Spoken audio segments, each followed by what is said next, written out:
Hey there, knife people. It's Pocketknife Collector, and I've got an unboxing video for you today. I got this package in from Knife Center. That's what KCI stands for. I'm going to open this up with the Spyderco Native 5. This was a sprint run in CPM Rex 45 with these burnt orange G10 handles.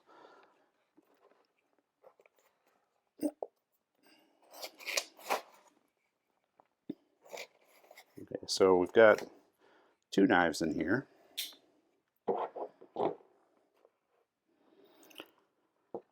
There's a Sage 5 in Rex 121. This was not in stock when I bought it, but Knife Center will allow you to place an order and then they'll charge your card when the inventory actually is in stock. And so you can kind of like hold your place in line. So for some of these things where there have been issues keeping inventory in stock and things have been a little scarce, you can take advantage of that option to place an order and it'll ship when it is in stock. And I ordered this at the same time, even though this was in stock, but I wasn't in any big hurry to get it. This is the Microjimbo in 15V. And this features the BBB heat treat. So this is another exciting steel. We've got two knives here today in somewhat exotic steels. I don't know if we can call 15V exotic anymore because Spyderco is dedicating a lot of attention to it and is has released a bunch of knives in 15V, and there are a bunch more that will be out in the future in different models. It's certainly a popular steel. I've got several knives in that 15V, which I'm pleased with. I've got a Pair 3, a PM2, a Military 2, got this Mannix, and now I've got the smallest one. I think this is the smallest one that they've released yet, the Microjimbo. Let's start with the Sage. So the first thing I want to know about this knife, or I guess maybe this is not a sprint run because it doesn't have the literature in there that they sometimes throw in with sprint runs, a little letter to say that it's special. Maybe it's not a sprint run, but this knife has been a little hard to come by. So, even though it's perhaps not a sprint run, I wouldn't count on it being around forever. But the first thing I wanted to know was whether the burnt orange G10 on this knife matches the burnt orange G10 on the earlier sprint runs in CPM Rex 45, and it looks like it does. Yeah. Yeah. And I don't think there was a Sage in the Rex 45. I might be wrong about that, but I tried to look up when the Rex 45 sprint runs came out, and Google seemed to think it was 2020, which is possible. It seems like I've had this knife longer than that, but 2020 was a weird year, and time didn't pass at the at the normal rate in 2020. So maybe it just seems like it was a long time ago. But I've put this knife to some use. You can maybe tell. I have not had to sharpen it at all yet, despite having EDC'd it a bit and used it to open various boxes and things like that. That was part of the allure of Rex 45 was that it had extremely good edge retention, and it achieved that partly by sacrificing stainlessness. And you know, I don't see any patina or rust on this. I know I've seen photos of people that have used Rex 45 knives for like food prep, and they have gotten some interesting colors showing up on the steel and different kinds of patina. I haven't seen that, but what I have seen, and I'm going to try and get it in focus, is some pinning. See those little black dots right above my finger there? Yeah, those are little holes, little cavities. So, that doesn't really compromise the knife.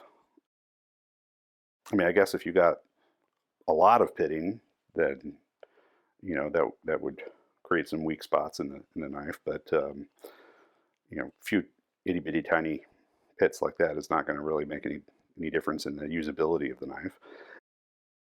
Some people might even like it. They might even think that's kind of cool that it has signs of use that are a little different, a little unique. But yeah, the Rex 45. As I said, I haven't sharpened this knife. At least I don't remember having ever sharpened it. I guess I'm admitting to having some unreliable memory today, but it remains very sharp, and I'm like 85% sure I've never sharpened it, and that was part of the promise of Rex 45, and that's part of the promise with Rex 121, right? That this steel will hold an edge for a ridiculously long time. This Native 5 was made in Golden, Colorado, whereas the Sage was made in Taichung, Taiwan. We've got a lock back in the case of the Native 5 and a compression lock on the Sage. This is a Sage 5, right? I will be doing a video soon on the Sage 6 and talking about the whole Sage series. So I'm not going to go into that on today's video, but yeah, compression lock. And yeah, these really hard steels. Here's another Sage. This is Sage 1 in Maximate, which is another steel that holds an edge for a ridiculously long time. The downside of that is that uh, they can be pretty tough to sharpen. I saw somebody else talking about their Sage and Rex 121, and that they have some experience sharpening knives, but they weren't able to get a good edge when they tried to sharpen their Sage. I didn't witness them actually trying to sharpen it, and I don't know if they were, if it was a technique issue or if it was just that the steel is really a bear to sharpen. I suppose eventually I'll find out, and I will let you all know. But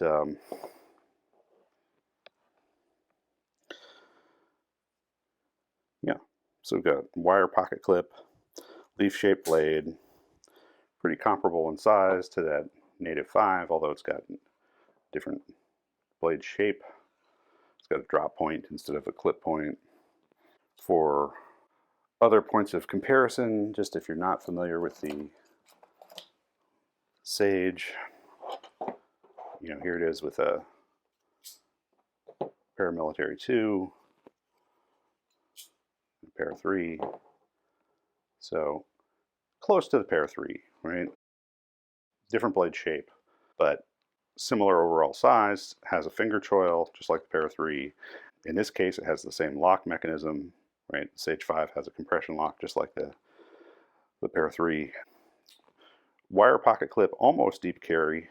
You can get a little bit of this knife sticking out of your pocket, but not much.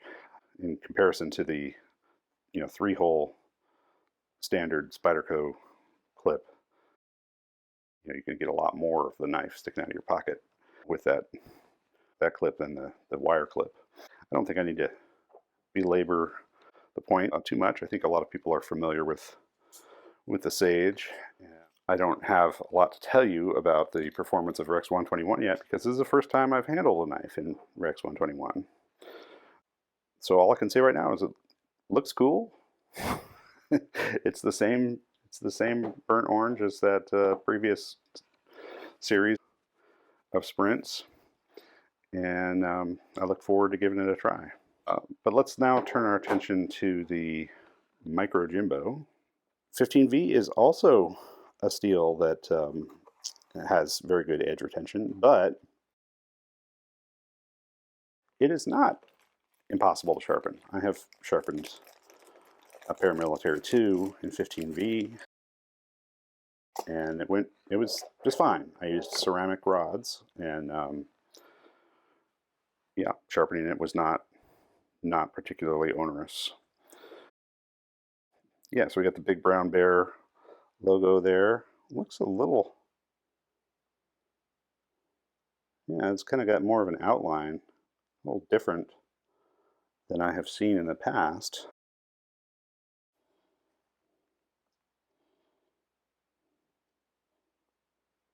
Yeah, they've touched up the logo a bit. Interesting. This, by the way, some of you may, with keen eyes, may have noticed, is a factory second. I've gotten a couple of 15V knives as factory seconds. I'm not sure what disqualified this from being a sort of first condition knife, but I got it at a really good price. I also own some 15Vs that are not factory second stock. Yeah, so Microjimbo. Well, let's talk about this for a minute. This is a sprint and comes with a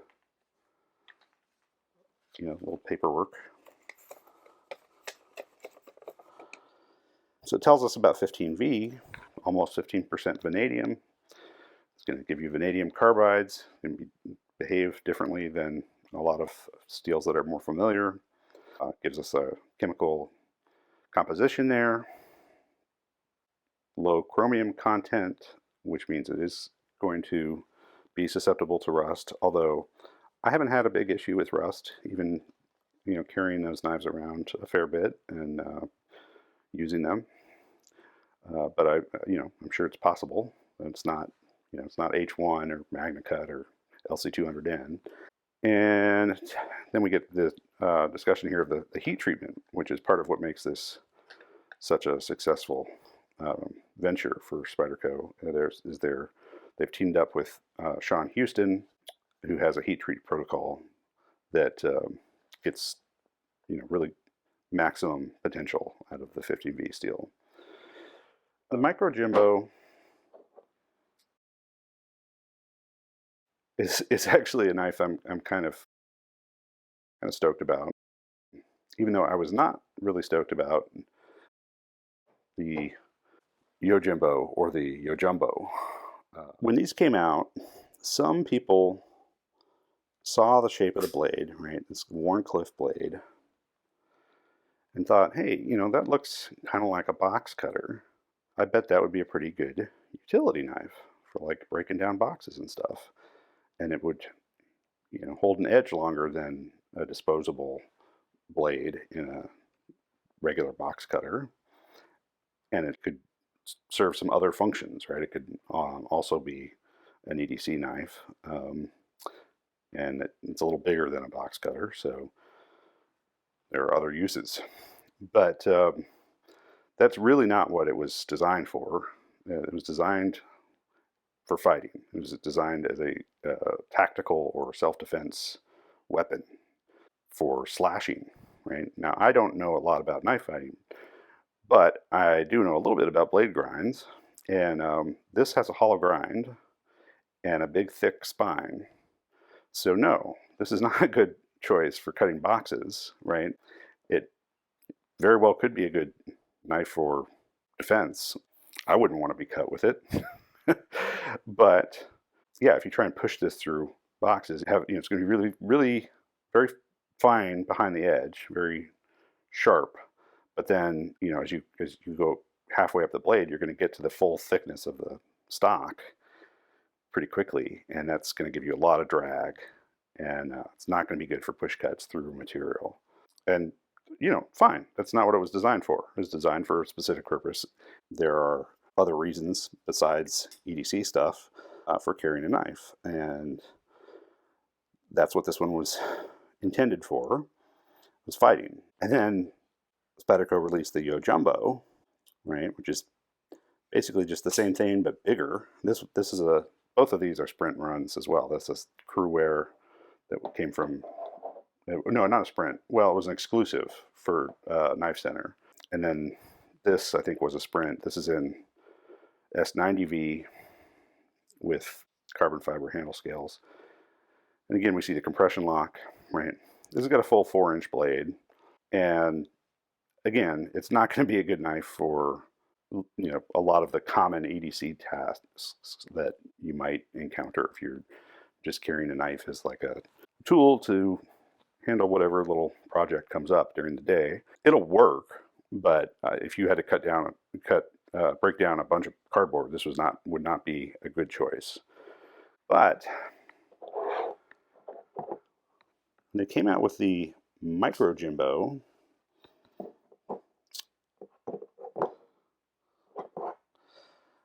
They went with a different blade grind. This is full flat grind, which is what we see from a lot of Spydercos. And it's still beefy, for such a small knife. That the spine, the stock is kind of thick. But because it's a full flat grind, the cutting geometry is going to behave a lot better for those kinds of tasks.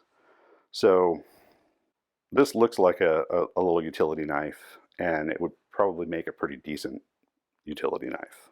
You could still defend yourself with it, I suppose. It's a little big knife, right? It's a knife that where you can have a full 4-finger grip. I wear size XL gloves, and I'm showing this with my left hand because of the way I've got the camera set up. So that's not how I would normally be holding it. I'd be holding it with my right hand. Anyway, the point being, you can get all your fingers on there, and then you've also got a little ricasso, so you can even choke up a bit. You could go into a pinch grip with this and do a little fine work with it. Do a saber grip. It's a pretty versatile little knife. And I've said that before because previous to this 15V version of the Microjimbo, I bought and gave some first impressions of the regular, non-sprint, standard production Microjimbo in S30V. And I'll just repeat what I said there, which is that I think this is a fine option as a utility knife. But if that's what you want, if what you want is a little utility knife, there's another thing to consider from Spyderco. And there are a lot of things from Spyderco that make good utility knives. The Delica is a great utility knife. But the Wharncliffe version of the Little Native might be something to think about if you're contemplating getting a Microjimbo as an EDC that you might use for things like breaking down boxes. The Microjimbo has a little more cutting edge because it doesn't have this choil, but that also means that the Little Native gives you more control. I mean, it's a little bit shorter handle, a little bit less handle on the Little Native. So you really do need to use the finger choil. And you could choke back on it, but it gets awkward, right? It's a little fiddly in that position. You start getting the pocket clip starts becoming more of a nuisance. But This is a little bit thinner blade stock. The Little Native is a little bit thinner blade stock than the Microjimbo. And, they both have pretty delicate tips. But the way this drops more gradually at the end versus the sort of clip point on the Microjimbo makes me think might have less likelihood of breaking the tip on this. I think you could break the tip on either one of these. If you're comparing just these two that are both an S30V, I think personally I would pick the Little Native Warncliffe as a utility knife over the Microjimbo. But if we're looking at this 15V sprint run, that changes the calculation a bit, because this is superior steel in most ways to CPM 30V. The only advantage the 30V would have over the 15V is that it's more stainless. 15V is going to hold an edge longer and be tougher. So yeah, this might be a really awesome utility knife that you could carry around and doesn't take up much room in your pocket. I suspect a lot of people will find that it's great in that role. Two really compelling special steels from Spyderco. That's one of the things I love about Spyderco, is that they use a lot of different kinds of materials. They give us lots of things to try out. Some of those things are wonderful. Some of them, maybe not for me.